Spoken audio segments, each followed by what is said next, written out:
हम जल्द से जल्द आरोपियों को पकड़ने की कोशिश करेंगे। और राधिका बेटा ये टीवी क्यों बंद कर दिया? पापा नाना बनने वाले आप। ऐसी खबरें सुन के ना मेरा बच्चा डर रहा है। अच्छा तो ये टीवी हमारे नाती ने बंद करवाया है। हाँ हाँ तो समझ जाओ इशारा कि आगे आगे इस घर में हमारे नाती का राज चलने वाला है। बिल्कुल। वैसे नातिन भी तो हो सकती है ना। अरे भाई राम जाने वो तो है, दोनों का ही वेलकम है यहाँ। अरे हाँ तुमने दामाद जी से फोन पे बात कर ली ना कि भाई डिलीवरी के वक्त उन्हें फुर्सत मिल जाएगी काम से या नहीं? हाँ पापा उन्हें तो बेसब्री से इस बच्चे का इंतजार है। वो तो हमें भी है। हाँ? नमस्ते चाचा जी। नमस्ते नमस्ते दीक्षा बेटी। ये लीजिए चाचा जी, आपके लिए स्पेशल करेले की चटनी, आपकी डायबिटीज में बहुत फायदा करेगी। भाभी आप कितना सोचते हो पापा के लिए। हाँ भाई कहीं तेरा ससुर बुरा ना मान जाए जो तुम हमारी इतनी सेवा करती रहे। मेरे ससुर आपके बचपन के दोस्त है चाचा जी, तो इस लिहाज से मैं आपकी भी तो बहू हुई ना। लेकिन वक्त के साथ बहुत कुछ बदल गया बेटा। तेरा ससुर जयंत तो अब भी मेरे नजदीक है, लेकिन वो भुवन। चिंता मत कीजिए चाचा जी, मेरी भी इच्छा है कि आप तीन लोग फिर से एक साथ हो जाएं पहले की तरह। अब अच्छा चाचा जी आपको याद है ना कि कल आप तीनों की जमीन में पानी भराई शुरू करनी और पूजा भी है। हाँ बेटा। इनकी इच्छा थी कि इस बार पूजा राधिका ही करे, लेकिन ये सोच रहे थे कि कहीं इससे भुवन जी और तुम्हारे ससुर जयंत जी को कोई ऐतराज ना हो। अरे चाची जी इसमें ऐतराज की क्या बात है, आप समझो कि कल पूजा राधिका ही करेगी। तू होती कौन है डिसाइड करने वाली कि पूजा कौन करेगा? बीवी हूँ आपकी और इस घर की बहू भी, और मैंने अरे पापा जी का बस चले तो अपनी सारी जमीन उन्हीं के नाम कर दे। तू आज के बाद वो करेगी जो मैं कहूंगा। सोहम ज्यादा मर्दानगी मत दिखा। दीक्षा को मैंने अनुमति दी थी राधिका। ये बहू है आपकी बेटी नहीं। सारे रिश्तों को उलझा के रखा हुआ है आपने। तूने तो बहुत सुलझा के रखा है ना, बेटा होने का फर्ज अदा कर रखा है ना तूने तो। हाँ तो ठीक है ना, बना लो किसी गैर को अपना बेटा। जब धोखा खाओगे ना तब पछताओगे।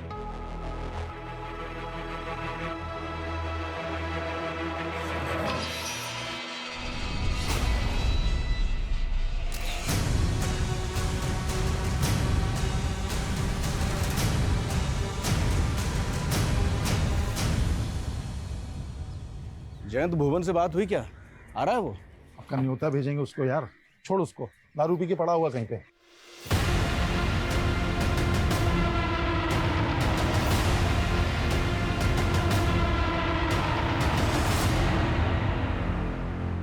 और उस जमीन को लेकर कितने सपने देखे थे हम दोस्तों ने, लेकिन वो कल तक मरने के लिए तैयार था और आज मिलना भी नहीं चाहता है। यार वो हमारी दोस्ती के काबिल ही नहीं है यार। लेकिन इस जमीन में उसका भी हिस्सा है, जो भी फसल होगी ना उसे भी भिजवा देंगे। अच्छा मतलब मेहनत हम करें, फल वो खाएगा?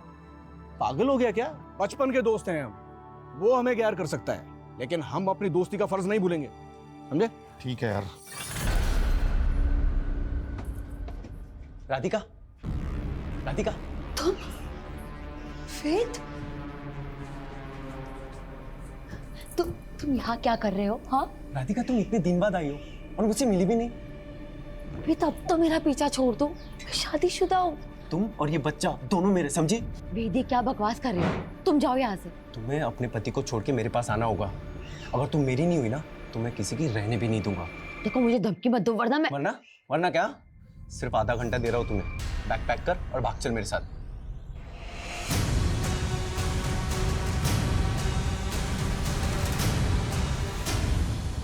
भाभी भाभी प्लीज किसी को कुछ मत बताना, रिक्वेस्ट प्लीज।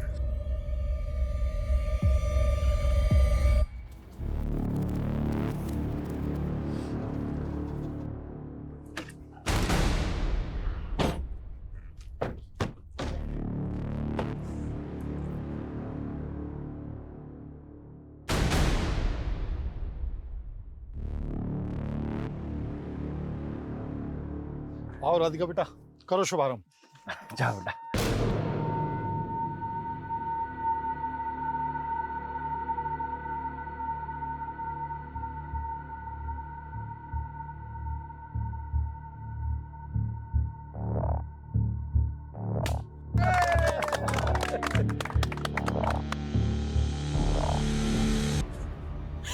संभालिए चाची।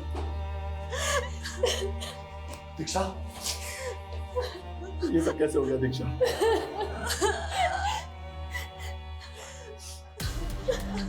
ये जमीन पे धमाका हुआ वो आपकी? जी हाँ सर। बताएंगे धमाका कैसे हुआ? सर जब धमाका हुआ तब मैं वहां नहीं था। लेकिन डॉक्टर साहब, मेरे पति कैसे हैं? आई एम सॉरी, उनकी डेथ हो गई।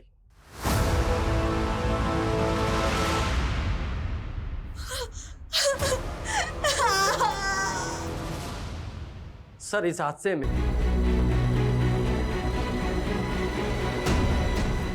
सर मेरी 12 कमेटी के मैनेजर से बात हुई। उसका कहना है कि मशीन में तो कोई प्रॉब्लम नहीं थी। तो धमाके की वजह क्या थी? सर फॉरेंसिक को ट्यूबवेल में एक्सप्लोजिव के ट्रेसेस मिले। शायद एक्सप्लोजिव को ट्यूबवेल में प्लेस किया गया था।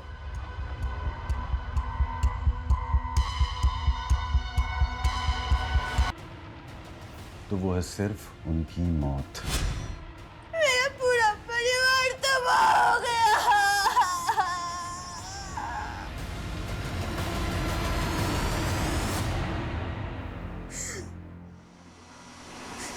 जयंत कैसे? वो भी जिंदा लाश ही रह गए।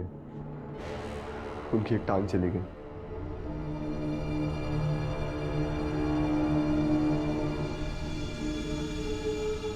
से पहले मैं ऊपर निकल लिया ना तो जमीन तुम दोनों के नाम। जयंत पागल हो गया क्या? अरे शुभ शुभ बोल, क्या बोली जा रहा है? वैसे तेरी बात में दम है जयंत। अगर हम तीनों में से कोई भी पहले निकल गया ना भगवान से मिलने, तो जो बच गया जमीन उसकी। अबे फिर तो गुरु की लॉटरी निकल जाएगी। मेरी क्यों? अबे जोशी ने बोला 100 साल जिएगा कम वक्त। फॉरेंसिक रिपोर्ट के मुताबिक बम बनाने के लिए जिलेटिन स्टिक्स और बारूद का इस्तेमाल किया गया और बम को ट्यूबवेल के पावर स्विच के साथ कनेक्ट किया गया ताकि जैसे ही ट्यूबवेल ऑन हो धमाका हो जाए। सर ये जिलेटिन स्टिक्स और बारूद का इस्तेमाल तो मोस्टली टेरर ग्रुप्स ही करते हैं। लेकिन टेरर ग्रुप का मकसद तो ज़्यादा से ज़्यादा जान और माल का नुकसान करना होता है, जबकि यहाँ पे पर्पसली एक ही फैमिली को टारगेट किया गया। फैमिली के 2 मेंबर्स के साथ साथ खेत में काम करने वाले 2 मजदूर भी मारे गए। गुरु का दोस्त जयंत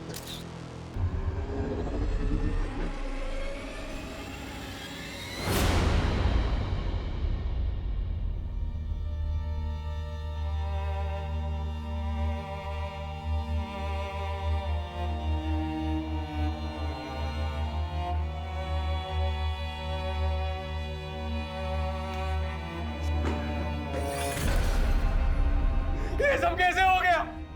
मुझे मेरी बीवी और मेरा होने वाला बच्चा वापस चाहिए। अरे आपके भरोसे छोड़ के गया था मैं उसको, आपने उसका इतना भी ख्याल नहीं रखा। अरे उसके बिना मैं कैसे जीऊंगा अभी?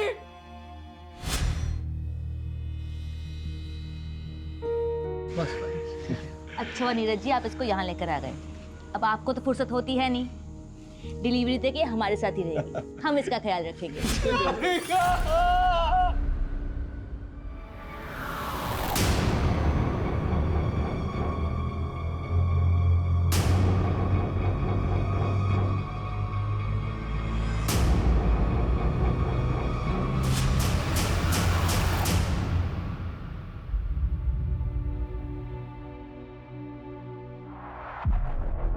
अच्छा आजकल अपने बाप का हालचाल लेना भी छोड़ दिया। मुझे जिंदा देख के खुश नहीं ना तू? क्या मतलब है आपका? उस दिन था कहाँ जिस दिन ये धमाका हुआ? आप तो मुझे खुद की खुशी में शामिल करके खुश नहीं थे ना। खुशी तो मातम में तब्दील हो गई। मेरा दोस्त चला गया, उसकी बेटी चली गई। उनके बुरे कर्म, नहीं बच पाए वो, लेकिन आपने जरूर कुछ अच्छे कर्म किए होंगे जो आपकी जान बच गई। और मुझे कोस के ना आपका ये पैर वापस नहीं आने वाला, समझे?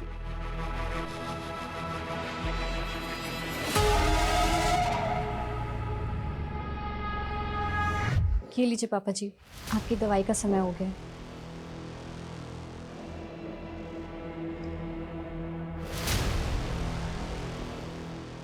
तुझे क्या लगता है सबके पीछे मेरा बेटा? नहीं नहीं पापा जी, ऐसा मत सोचिए आप। अब इससे और चौकन्ना रहना होगा। Please have a seat. इस गांव में जैसा ब्लास्ट हुआ है, 1 महीने पहले मुरादाबाद सिटी में हुआ ब्लास्ट भी बिल्कुल ऐसा ही था। यहाँ ट्यूबवेल में जिलेटिन स्टिक्स और एक्सप्लोसिव का इस्तेमाल किया गया और वहां पर उन्हें एक स्टोव होने की अटकलें थी, लेकिन अभी तक किसी टेरर ग्रुप का लिंक नहीं मिला है इसके पीछे। और वो जो बॉम्ब था होममेड बॉम्ब था। Homemade bomb? यस। एकदम देसी तरीके से बनाया गया। तो क्या ये मुमकिन है कि ये दोनों बम बनाने वाला शख्स कोई एक ही हो? हमारे इन्फॉर्मर्स के टिप पर हमने ऐसे कई ठिकानों पर रेड मारी जो एंटी सोशल ग्रुप द्वारा ऑपरेट किए जा रहे थे, लेकिन कोई ब्रेक थ्रू नहीं मिला। हमारे लिए सबसे बड़ा सवाल ये है कि ये जिलेटिन स्टिक्स और डिटोनेटर उस अननोन बॉम्ब मेकर तक पहुंच कैसे रहा था। जिलेटिन स्टिक्स मोस्टली माइंस में ब्लास्ट के लिए इस्तेमाल होती हैं, तो हो सकता है वहां से किसी ने। लेकिन इंटेलिजेंस तो माइंस ब्लास्टिंग के ठेके लेने वाली हर कंपनी पर कड़ी नजर रखती है। उन्हें जो जिलेटिन स्टॉक्स अलॉट होता है वहां से तो एक भी बॉक्स का इधर उधर होना इम्पॉसिबल है। हमने पर्सनल लेवल पर भी इस केस को इन्वेस्टिगेट किया, सारे इंजर्ड और डेड लोगों से कनेक्टेड लोगों के बैकग्राउंड्स चेक किए, लेकिन कहीं से कोई क्लू नहीं मिला। हमारे विक्टिम की फैमिली में ऐसा कोई लगता नहीं जो इस तरह का बम बना सकता है। But you have to investigate it. मुझे लगता है अब हमें इस केस को फ्रेश पर्सपेक्टिव से देखना होगा। We have to take personal angle. हमें देखना होगा कि हमारे विक्टिम की फैमिली से जुड़ा वो कौन शख्स है जो इस तरह का होममेड बम बनाकर ये धमाके कर रहा है।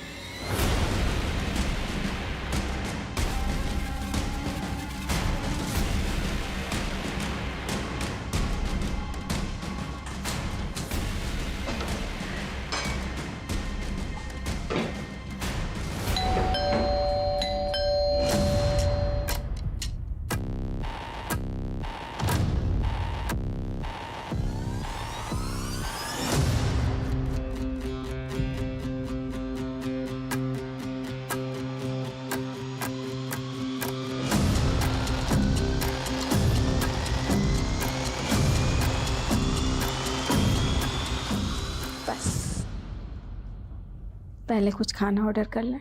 बिरयानी ऑर्डर कर दे, भूख लगी है। ये लो। और मैंने सोचा तुम्हें मेरी भूख है। क्यों, तुझे मेरी आग नहीं लगती?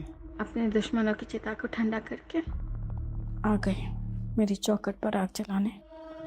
तेरे बिना तो मैं बुझा हुआ कोयला हूँ सुंदरी।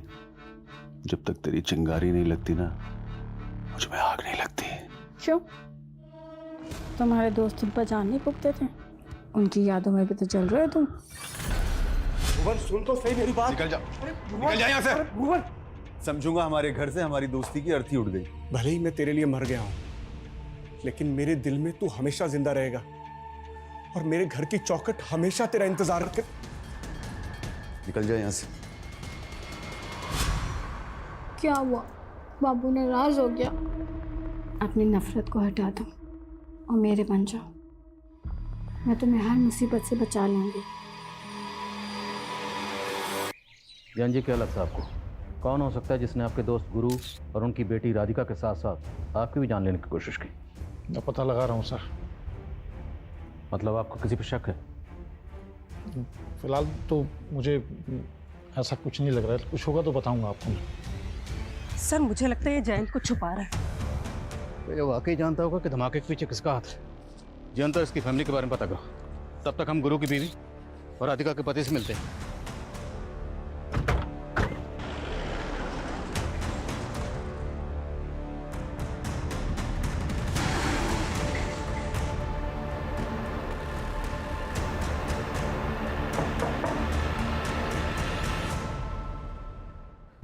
आपको किसी पे शक, कोई ऐसा है जो आपकी बेटी राधिका और आपके पति गुरु को इस तरह मरवा सकता है?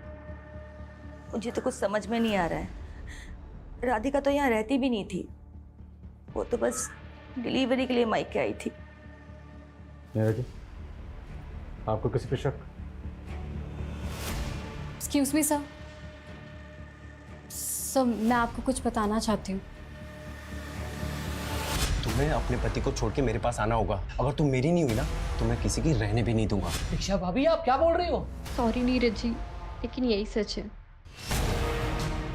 सर वो वेद राधिका को अपने साथ भागने के लिए बोल रहा था, और सर मैंने ये सब इसलिए पहले नहीं बताया क्योंकि मैं नहीं चाहती कि राधिका के चरित्र में कोई लांछन लगे। वेद है कौन?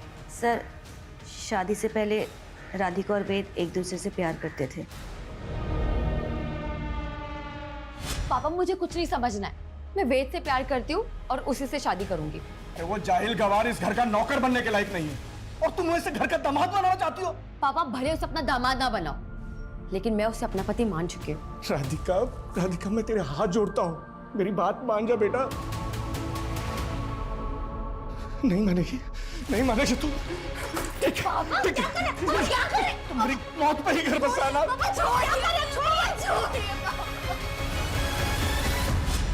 इसके बाद राधिका वेद को भूल गई थी। नीरज जी, आपकी और राधिका की शादी को कितना वक्त हुआ? 7-8 महीने सर। तो इन 7-8 महीनों में राधिका ने कभी अपने पास्ट के बारे में आपको कुछ नहीं बताया? नहीं सर। ये वेद रहता कहाँ? सर मैंने कुछ नहीं किया सर मैंने कुछ नहीं किया सर मोटर मैकेनिक हूँ सर, घर से सारा काम संभालता हूँ। और आपको सर मैं बॉम्ब बनाने वाला दिख रहा हूँ। कोई मिला नहीं तो आप मुझे फंसा दोगे। फंसाएंगे नहीं, साबित करेंगे। अगर सच नहीं बोलेगा ना तो ऐसे ही धोएंगे तुझे। मैं सच बोल रहा हूँ सर, मैंने कुछ नहीं किया है। मैं सर राधिका से प्यार करता था और राधिका भी मुझसे शादी करना चाहती थी, लेकिन सर उसके बाप ने। लेकिन उसके बाप ने क्या? उसके बाप और राधिका दोनों को? नहीं सर, राधिका मेरे बच्चे की माँ बनने वाली थी। क्या बोला तूने? सर राधिका मेरे बच्चे की माँ बनने वाली थी सर। सर फॉरेंसिक को इस वेद के घर से जो सामान मिला है उसमें जेलेटिन या एक्सप्लोजिव के कोई ट्रेसेस नहीं मिले। अब इतना बेवकूफ़ नहीं कि धमाका करने के बाद वो सब सामान अपने घर में रखेगा। मोटर मैकेनिक है तो पूरे चांसेस हैं कि ट्यूबवेल में वो बॉम्ब इसने प्लांट किया हो। पर ये वेद तो बोल रहा है कि राधिका के पेट में इसी का बच्चा था। अब ये तो पैटर्निटी टेस्ट से ही क्लियर होगा। पर सवाल ये है कि राधिका के हस्बैंड को वाकई राधिका के पास्ट के बारे में कुछ भी नहीं पता था। आप पापा बनने वाले हो? सच? सर वो न्यू कंसाइनमेंट आ गया है। चलो, आप इस रिश्ते का हाथ मुझसे मत छीनिए, रख लीजिए। इन पैसों से मेरा दुख कम नहीं होगा। मैं जानता हूँ पैसों से सिर्फ घर की जरूरतें पूरी हो सकती हैं, पति की कमी तो दूर नहीं होगी। लेकिन आपको कभी भी किसी चीज की जरूरत हो तो आप बोलना, झिझकना मत। सर एक बात जयंत ने भी हमसे छिपाई और गुरु की बीवी ने भी हमको नहीं बताई। कौन सी बात? हम सिर्फ जयंत और गुरु को इस जमीन का हिस्सेदार समझ रहे थे, जबकि इस जमीन का एक तीसरा हिस्सेदार भी है। जयंत और गुरु का दोस्त भुवन। ये तीनों हर साल इस जमीन पे पहली पानी भराई और पूजा करते थे, लेकिन इस साल इस अवसर पे भुवन शामिल नहीं हुआ था। क्यों? जयंत और गुरु का भुवन से झगड़ा चल रहा था। मजदूरों का कहना है कि इन तीनों की दोस्ती टूट चुकी थी। तो क्या गहरी दोस्ती गहरी दुश्मनी में बदल गई? इतनी गहरी कि दोस्त ने दोस्त की जान ले ली। हो सकता है सर। वो कहते हैं ना, इस सारे संसार में फसाद की जड़ सिर्फ ये 3 चीजें हैं, जर, जोरू और जमीन। अगर हम तीनों में से कोई भी पहले निकल गया ना भगवान से मिलने, तो जो बच गया जमीन उसकी। हम आप लोगों से ये जानना चाहते हैं कि पानी भराई और पूजा की परंपरा में अचानक बदलाव क्यों और कैसे किया गया? क्योंकि पूजा तो आप तीनों दोस्त हर साल तीनों मिलकर ही करते थे। सर इस बार भुवन तो आया नहीं था, तो गुरु चाहता था कि इस बार की पूजा राधिका के हाथों हो। क्या कोई बाहर वाला आदमी जानता था कि पूजा में राधिका शामिल होने वाली? आप ऐसा क्यों पूछ रहे हैं? अगर इस पूजा की परंपरा में बदलाव नहीं किया गया होता तो भुवन की गैरहाजिरी में पूजा में आप और गुरु बैठे, राधिका नहीं। मतलब ये कि टारगेट आप और गुरु दोनों हो सकते हैं। अब ये बताइए वो कौन हो सकता है जो दोनों जमीन मालिकों को मारना चाहता था? भुवन पे तो शक नहीं है आपको? तो आप बताइए, अगर भुवन ऐसा कर सकता है तो ऐसा क्यों करेगा? क्योंकि सर हमारी सालों की दोस्ती एक बहुत बुरे मोड़ पे आके टूटी थी। जैन, अरे भुवन को तुझसे कुछ बात करनी है। अरे तो तू बिचौलिया क्यों बन रहा है? वो बोलेगा ना। यार हमारी दोस्ती क्या रिश्तेदारी में नहीं बदल सकती। मैं चाहता हूँ यार सोहम और मीनाक्षी की शादी हो जाए। अरे यार तूने मेरे मन की बात छीन ली यार। और सोहम और मीनाक्षी तो बचपन के दोस्त हैं। ये हुई ना बात। जयंत, तुझे मालूम है ना मीनाक्षी थोड़ा हकलाती भी है। अरे नहीं बेटा, तो हमारी बहू नहीं हो, बेटी हो। खुश रहो। हाँ जयंत, सोहम और मीनाक्षी की जोड़ी बहुत अच्छी लगेगी। बेटा नमस्ते बेटा। मीनाक्षी से मिलो। हाय सोहम। हाय मीनाक्षी। ये क्या बदतमीजी है सोहम? मुझे पता है हम यहाँ किस लिए इकट्ठा हुए हैं आज। हाँ पता है मुझे। आप लोग यही चाहते हो ना कि मैं शादी कर लूं? ठीक है। दीक्षा,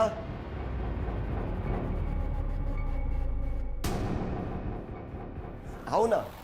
और ये है दीक्षा, और ये सिर्फ मेरी गर्लफ्रेंड नहीं है बल्कि हम लोगों ने कोर्ट मैरिज कर लिया। So now she is my wife. और हाँ एक बात और, ये मीनाक्षी की तरह हथलाती भी नहीं है। हाँ। बदतमीज। सॉरी मीनाक्षी। सोहम ने हमेशा मेरा सिर झुकवाया सर। तो आपकी अपने बेटे से भी नहीं बनती थी? क्या बताऊं सर, एक गलतफहमी उसके मन में घर करके बैठी थी। कैसी गलतफहमी? सर, मेरी बीवी ने सुसाइड कर लिया था। उस समय सोहम बहुत छोटा था और मेरी बीवी डिप्रेशन में रहती थी, इसलिए उसने ऐसा सब कुछ किया। लेकिन सोहम को लगता था कि उसने मेरी वजह से सुसाइड कर लिया। गुरु से क्या प्रॉब्लम थी भवन का? सर यही कि उसने रिश्ता करने के लिए बोला था। फिर तो सोहम की सजा जयंत को क्यों दे रहा है? तूने देखा ना सोहम ने किस तरह मजाक उड़ाया मेरी बेटी का। और मीनाक्षी उसे बचपन से चाहती थी, और तू कहीं और देखेंगे। क्या कर सकते हैं आप? उसने शादी कर ली है और फिर मीनाक्षी बेटा आना इधर। बेटा सुन तो सही, हम क्या रहे।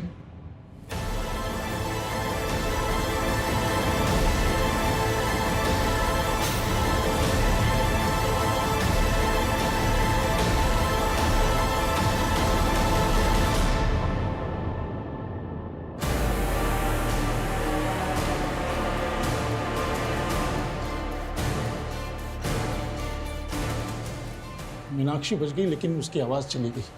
भुवन टूट गया था, शराब में डूब गया था। हम दोनों को अपना बैरी समझने लगा था सर। मंजू जी, आपको भी यही लगता है कि भुवन ऐसा कर सकता है? जी।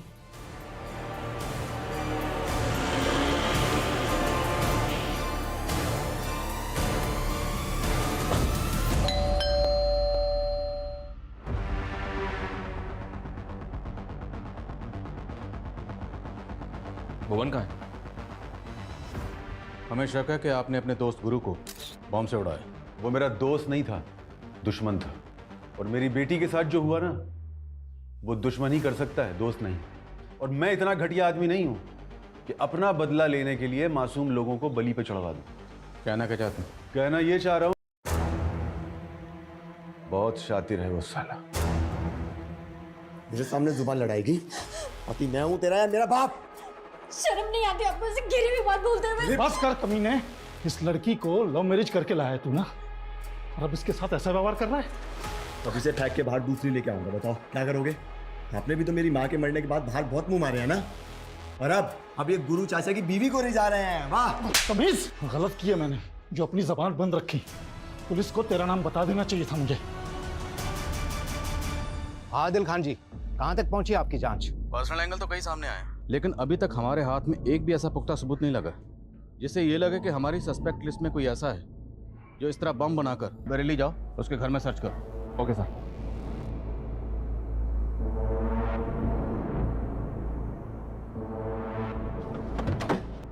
पूरा घर अच्छी तरह से सर्च करो। सर। अरे कहाँ जा रहे हो आप लोग? सर बात क्या है? तेरी बीवी के पेट में जो बच्चा था वो वेद का था, और तू कह रहा है कि तुझे मालूम नहीं था अपनी बीवी के अफेयर के बारे में? अरे नहीं मालूम था मुझे कि राधिका का किसी के साथ अफेयर चल रहा था, और अगर मालूम भी होता तो क्या मैं उसका जाके खून कर देता, वो भी इस तरह से? घर में कुछ नहीं मिला फिर भी हम इसे क्लीन चिट नहीं दे सकते।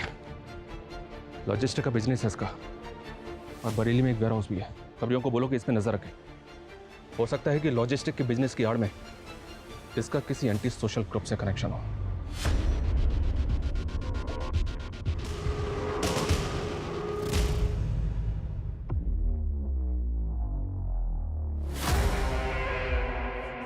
पापा जी आपकी चाय। पापा जी इतना कैश लेके आप कहाँ जा रहे हैं?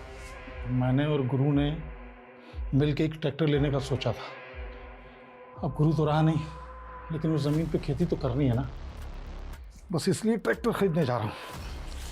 पापा जी क्या आपको वाकई लगता है कि वो ब्लास्ट सोहम ने? मैं लेट हो रहा हूँ, चाय नहीं पी पाऊंगा।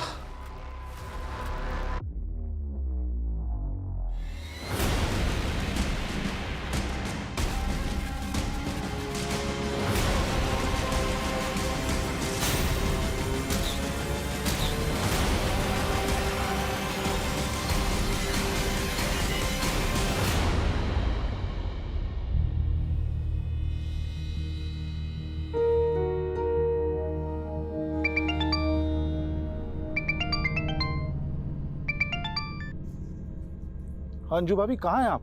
देखिए, मैं वहाँ आके लोगों की नज़र में नहीं आना चाहती। वैसे भी आपका बेटा आपको और मुझे लेकर शक करता है। बेहतर है कि हम ना ही मिले। मैं आपकी दुविधा समझ सकता हूँ।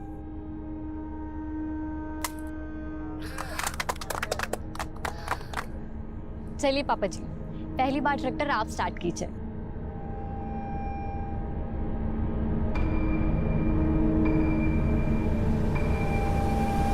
यहाँ पे पहले ट्यूबवेल में, ट्रैक्टर में ब्लास्ट। शर्मा, आखिर ये कौन है जो इस तरह बम ब्लास्ट करके एक के बाद एक धमाका कर रहा है? दीक्षा, दीक्षा, ये सब कैसे हो गया दीक्षा? सब पापा जी की गलती थी कि उन्होंने तुम्हें बचा। तुमने मार डाला पापा जी को।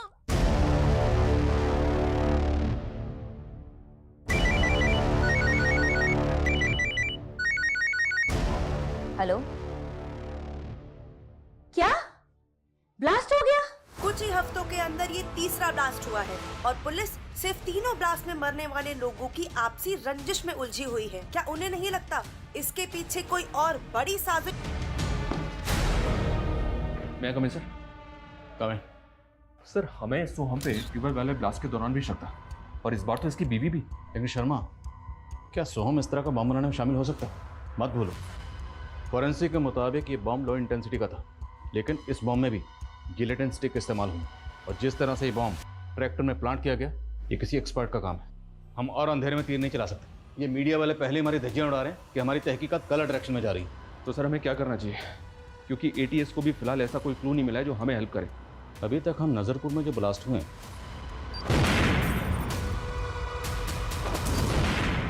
उन्हीं को इन्वेस्टिगेट कर रहे हैं। और अब मुझे लग रहा है कि जो मुरादाबाद में ब्लास्ट हुआ, उसमें जो एटीएस की इन्वेस्टिगेशन है, हमें उसे भी क्लोजली स्टडी करना चाहिए। क्योंकि हो सकता है उस इन्वेस्टिगेशन में कोई ऐसी बात हो जो एटीएस से मिस हो गई, लेकिन वो बात हमारी नज़र में आ जाए। सर, इतनी बार बताया तुझे कि आने से पहले दरवाजा नॉक कर लिया कर। Sorry sir.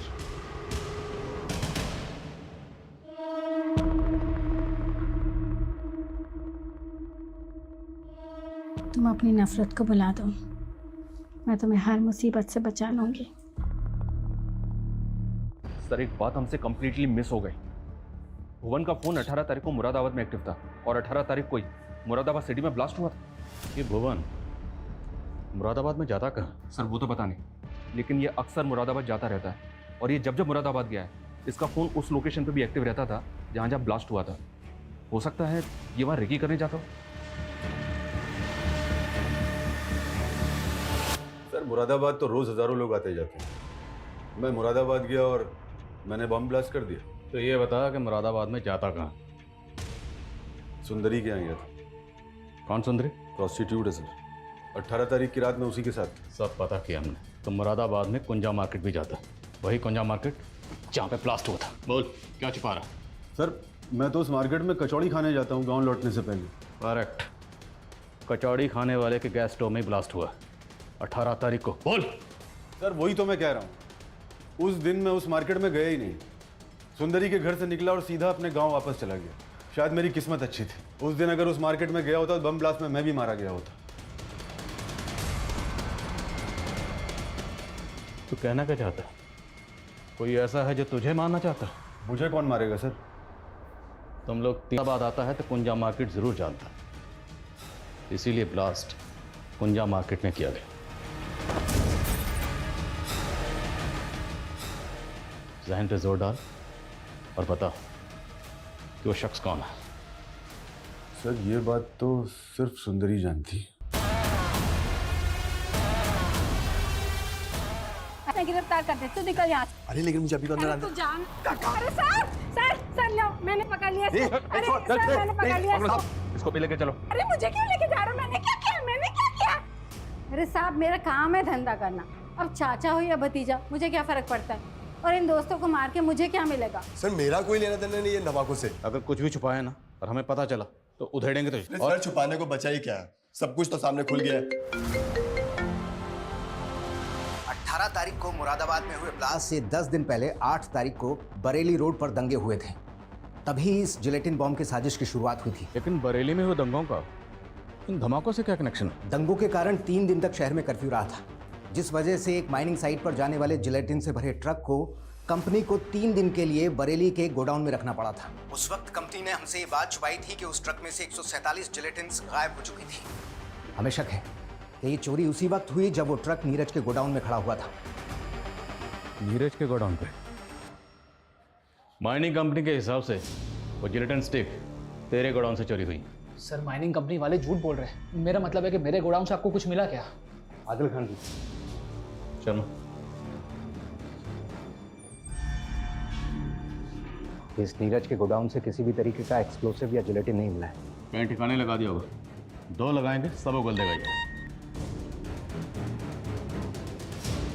ये उस दिन की वीडियो फुटेज आई है मेरे पास, जिस दिन जिलेटिन से भरा ट्रक इसके गोडाउन में खड़ा था। सर ये मोहित है। कौन मोहित? सर दीक्षा का भाई।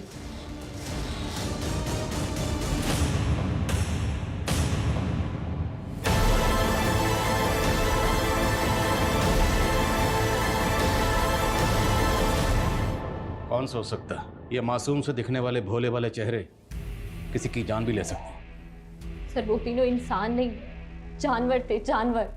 सर उन तीनों ने मिलकर हमारी माँ का रेप किया था। हमारी माँ का रेप?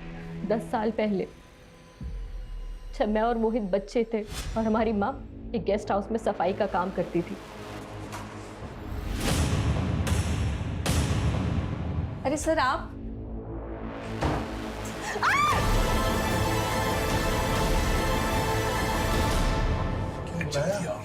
अरे हुआ क्या है बता दो। अरे देखो ना, पागल हो गए? मैंने तो मजे ले लिए, तुम भी मजे ले लो।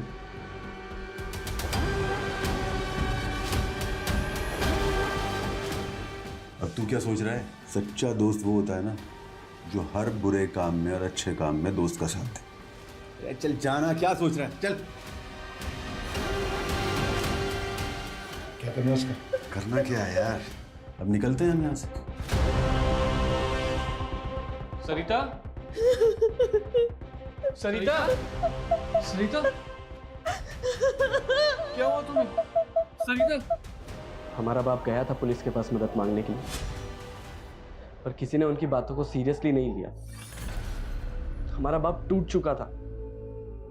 उसने हमारी माँ के साथ मिलकर हमें जहरीला खाना खिलाया, सुसाइड करने की कोशिश की। लेकिन हमारे पड़ोसी आ गए और हमें हॉस्पिटल ले गए। हम तो बच गए सर, लेकिन हमारे माँ पापा ने उन्हें खो दिया। हमने बचपन में ही ठान लिया था कि एक दिन इन तीनों से जरूर बदला लेंगे।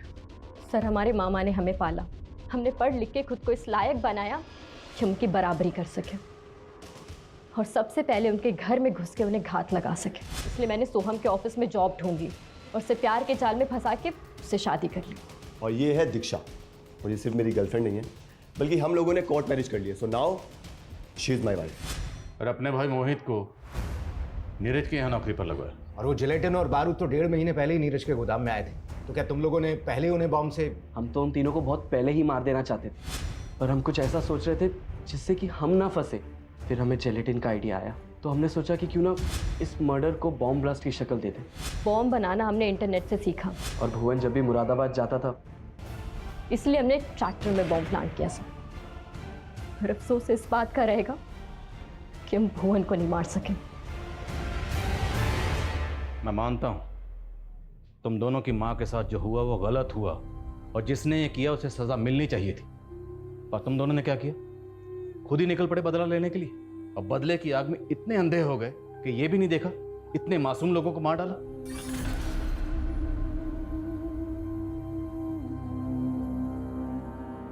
ये कोई भूल नहीं थी, बल्कि बहुत बड़ी गलती हुई थी हमारे पुलिस डिपार्टमेंट से। अगर उन लोगों ने दीक्षा की मां सरिता के रेप केस को सीरियसली लिया होता और उसके गुनहगार भुवन, जयंत और गुरु को पकड़ लिया होता, तो दीक्षा और मोहित ये बदले का खूनी खेल ना खेलते और इतने मासूम लोगों की